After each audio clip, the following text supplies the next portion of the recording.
What do you do from there? Mary and I went down to the room. Okay.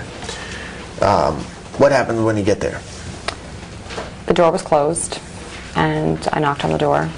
There was no answer, so I opened the door and went to enter the room. Door was completely closed? Yes, the Right, door was when you completely walked. closed, and I opened the door up, yes. Okay.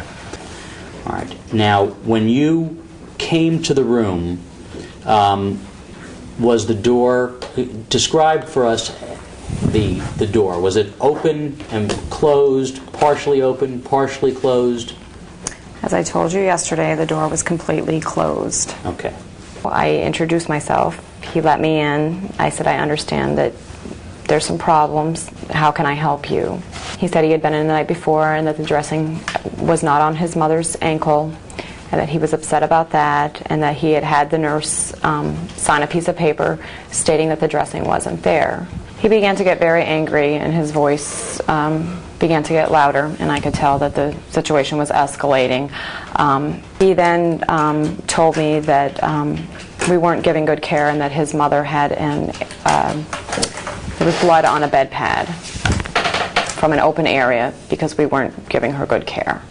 When he mentions the blood, what do you do? I said, oh, it surprised me, and I said, well, then let's take a look at your mother's bottom. I got on a pair of gloves and pulled the sheets back and turned her up on her side and looked at her bottom.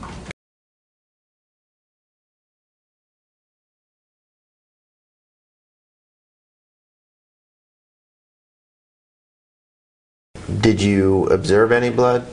There was a little bit of red blood on the pad, yes. What was the approximate size of the blood stain? I mean, if I can remember, I would say it's no bigger than a dime. Okay. Did you observe, or were you aware of any other cuts or openings on her body that would have caused that blood stain? No. When you moved Carolina DiStefano and you saw the red stain, the red blood stain, did it appear fresh?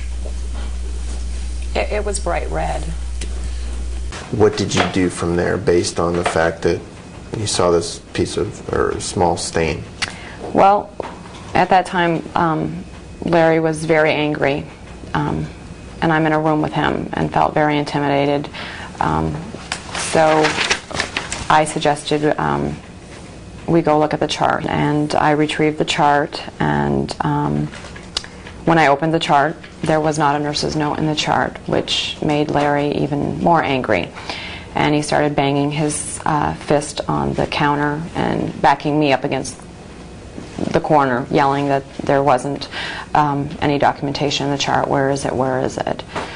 And where were you when this was occurring? At the nurse's station. So now you're at the nursing station and you're having this conversation with Larry, and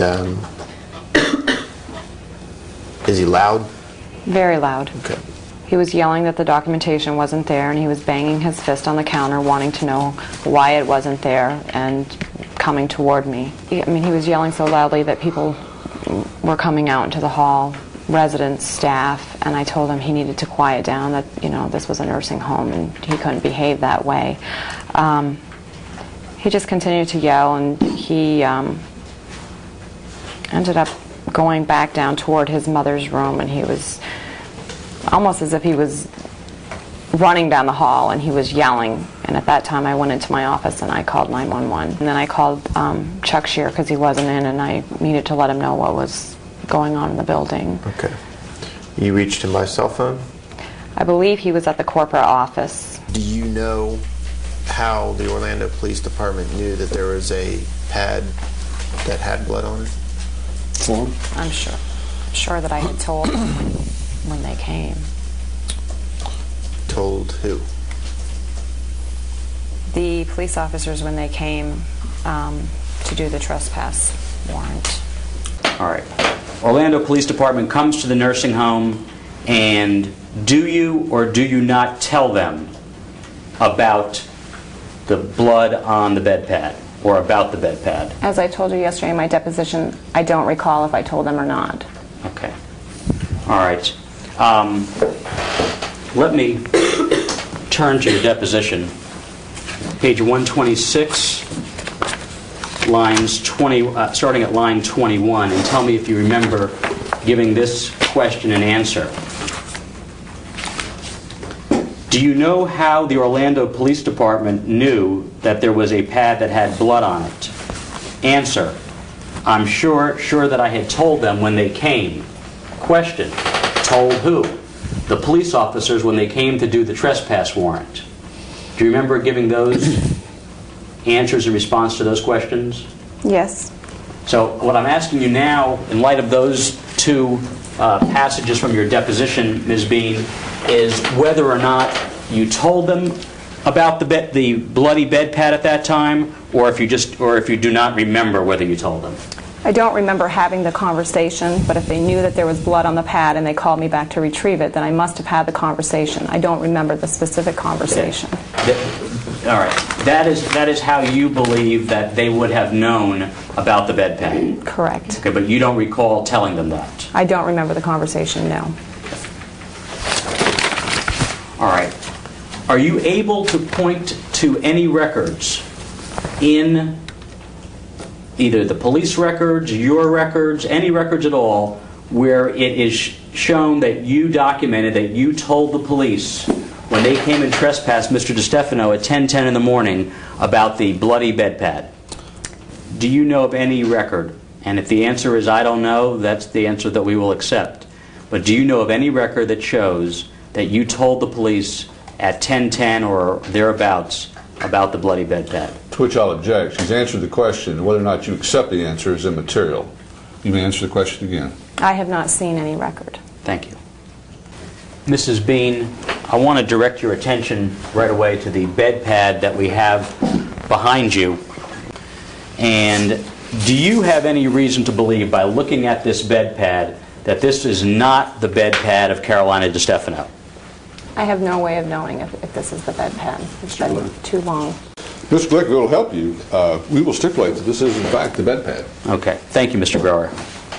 Since Mr. Grower has stipulated that this was the bed pad of Carolina DiStefano, you testified that you examined this bed pad, and what you found was a dime size. As I told you yesterday, that to the best of my recollection, it was dime size. Okay. And you would agree with me that a dime and a baseball are vastly different? Absolutely. If she had a baseball size amount of blood there, she would be hemorrhaging from somewhere. All right. Now, at that time, the Orlando Police Department did not take the bed pad with them, correct? As we discussed before, no, they did not. Do you recall what happened to the pad? Where did it go from the time that the Orlando Police Department left and trespassed Mr. DiStefano until the time that they came into possession of it again? As I stated yesterday, I don't know where the pad went. I don't remember who gave it to the police department. Would it be safe to say that this bed pad stayed in the custody of the Sunbelt Nursing Facility until the police retrieved it? Yes, the pad stayed in the building. Now, do you know if it was in your office or in Mary Thornton's office or where it was? As I told you yesterday, and I've told you today, I don't know where the pad went. Okay. All right. Let me show you the document that was produced to me by your attorney. Let me ask you, first of all, do you recognize the handwriting on that? Yes, I do. And whose handwriting is that? It'd be Chuck Shears. Okay, could you read that note to us, please? Sure. Police, OPD, called, and I can't read the next word, sorry. In parentheses it says, spoke with Rachel about 7 p.m., asking about bloody pad, in parentheses, is in Mary T's office, indicated to Rachel that they were going to probably arrest the son this evening. Okay. Do you remember, first of all, that conversation with Mr. Shearer? No. Okay. Does it refresh your recollection, by looking at that document, that the bloody pad was in Mary Thornton's office?